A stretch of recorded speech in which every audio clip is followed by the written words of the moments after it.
নমস্কাৰ বন্ধুসকল, welcome to my YouTube channel Assam career job. আজি পুনৰ আপোনালোকৰ বাবে ভাল খবৰ আহি গৈছে। কৃষি বিভাগৰ ফালৰ পৰা এডভাৰটাইজমেণ্ট মুকলি কৰি দিছে। প্ৰায় 1837টাকৈ চাকৰি মুকলি কৰিছে। গ্ৰেড 3 আৰু গ্ৰেড 4 লেভেলৰ চাকৰি হয়। সম্পূৰ্ণ ডিটেইলছ এই ভিডিঅ' যোগে আপোনালোকে জানিবলৈ পাব আৰু এডভাৰটাইজমেণ্টৰ লিংকটো ডেছক্ৰিপশ্যনত দিয়া থাকিব। চ' আপোনালোকে ভিডিঅ'টো শেষলৈকে চাব। তাৰ আগতে আপোনালোকে সকলোখিনি কথা জানি লওক, কোনটো বিভাগৰ পৰা কিমানকৈ কৃষি বিভাগৰ কোনটো পদৰ ক্ষেত্ৰত কিমানকৈ এজ ক্ৰাইটেৰিয়া বিচাৰিছে, কোৱালিফিকেশ্যন বিচাৰিছে, সকলোখিনি কথা এই ভিডিঅ' যোগে আপোনালোকে জানিব পাৰিব। চ' ভিডিঅ'টো শেষলৈকে চাব আৰু আমাৰ হোৱাটছআপ চেনেল লিংক ভিডিঅ' ডেছক্ৰিপশ্যনত দিয়া আছে, তাত গৈ আপোনালোকে ফ'ল'টো কৰি ল'ব পাৰে। তেতিয়া আপোনালোকে ডেইলি জবৰ আপডেটসমূহ পাই থাকিব। আৰু ভিডিঅ'টো যিমান পাৰে সিমান বন্ধু বান্ধৱীক শ্বেয়াৰ কৰি দিয়ক, যাতে প্ৰতিটো লগৰ বন্ধু বান্ধৱী জবৰ আপডেটসমূহ ৰেগুলাৰ পাই থাকিব পাৰে। প্ৰায় কৃষি বিভাগৰ ফালৰ পৰা 1837টাকৈ ভেকেঞ্চি মুকলি কৰিছে। এটা ভেকেঞ্চি নহয়, প্ৰায় 1837টাকৈ ভেকেঞ্চি মুকলি কৰি দিছে আপোনালোকৰ বাবে। ইয়াত আপোনালোকে দেখা হৈছে Assam agriculture department recruitment online steno grade 4 level, মানে গ্ৰেড 3 আৰু গ্ৰেড 4 লেভেলৰ দুই ধৰণৰ ভেকেঞ্চি মুকলি কৰি দিছে অসম চৰকাৰৰ কৃষি বিভাগৰ ফালৰ পৰা। এখন আপোনালোকৰ অফিচিয়েল এডভাৰটাইজমেণ্ট হয়। মই আপোনালোকৰ অফিচিয়েল যিখন এডভাৰটাইজমেণ্ট মই সেইখন আপোনালোকক দেখাই দিছোঁ। চ' এপ্লাইসমূহ কেতিয়াৰ পৰা ষ্টাৰ্ট হ'ব মই আপোনালোকক সেইটো কথাও জনাই আছোঁ। চ' ভিডিঅ'টো শেষলৈকে চাই থাকিব পাৰে আৰু আপোনালোকে অকণো স্কিপ নকৰিব।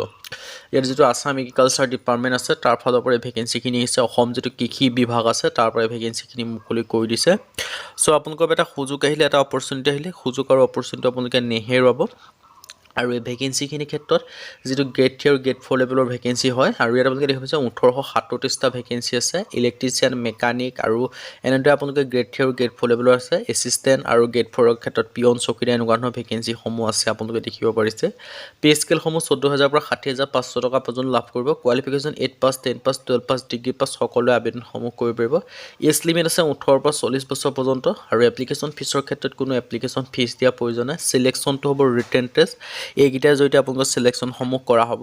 আৰু এই ভেকেঞ্চিসমূহৰ আপোনালোকৰ এপ্লাইসমূহ কেতিয়াৰ পৰা ষ্টাৰ্ট হ'ব মই সেইটো আপোনালোকক জনাই আছোঁ। চ' ভিডিঅ'টো শেষলৈকে চাই থাকিব পাৰে, অকণো স্কিপ নকৰিব।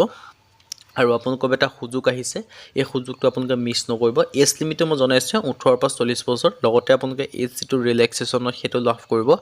SC ক্ষেত্ৰত 5 বছৰকৈ ৰিলেক্সেশ্যনসমূহ লাভ কৰিব, মানে 45 বছৰলৈকে আবেদন কৰিব পাৰিব। OBCৰ ক্ষেত্ৰত 3 বছৰকৈ লাভ কৰিব, 43 বছৰ পৰ্যন্ত আবেদন কৰিব পাৰিব। PWBDৰ ক্ষেত্ৰত 10 বছৰকৈ ৰিলেক্সেশ্যন লাভ কৰিব, 50 বছৰ পৰ্যন্ত আবেদনসমূহ কৰিব পাৰিব। আৰু এপ্লাই মোডটো হৈছে অনলাইন যোগেহে কৰিব পাৰিব। জব লোকেশ্যনটো হৈছে আছাম ইণ্ডিয়াৰ জব লোকেশ্যন হয়। অসমৰ ক্ষেত্ৰত আপোনালোকে আবেদনসমূহ কৰি ল'ব পাৰিব। চ' ইণ্টাৰেষ্টেড বা ইলিজিবল যদি হয় আপোনালোকে আবেদনসমূহ কৰিব পাৰিব।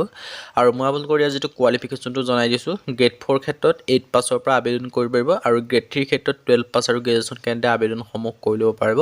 চ' ইণ্টাৰেষ্টেড বা ইলিজিবল যদি হয় আপোনালোকে আবেদনসমূহ যদি কৰিম বুলি ভাবিছে আপোনালোকে আবেদনসমূহ কৰি ল'ব পাৰিব।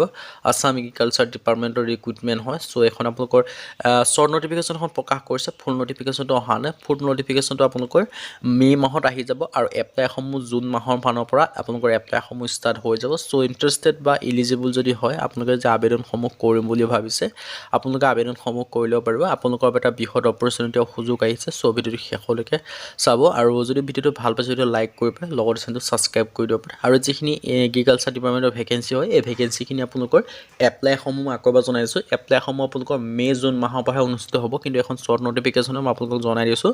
আৰু ফুললি যিটো এপ্লাই হ'ব এপ্লাইটো আপোনালোকৰ মে' বা জুন মাহৰ পৰা অনুষ্ঠিত হ'ব। আজিৰ ভিডিঅ' ইমানে। যদি ভিডিঅ' ভাল পালে লাইক কৰি পেলাই লগতে চেনেলটো ছাবস্ক্ৰাইব কৰি দিয়ক ফিউচাৰ আপডেটৰ কাৰণে। যেতিয়াই আপোনালোকৰ এপ্লাই লিংক এক্টিভ হৈ যাব মই তেতিয়াই আপোনালোকক সকলোকে আগত ভিডিঅ' বনাই দিম। চ' আপোনালোকে এতিয়াই চেনেলটো ছাবস্ক্ৰাইব কৰি থ'ব, তেতিয়া আপোনালোকে ডেইলি জবৰ আপডেটসমূহ সকলোকে আগত লাভ কৰিব। লগতে যেতিয়াই এপ্লাইসমূহ ষ্টাৰ্ট হ'ব সকলোকে আগত লাভ কৰিব। আজিলৈ পুনৰ ভিডিঅ'ত লগ পাম।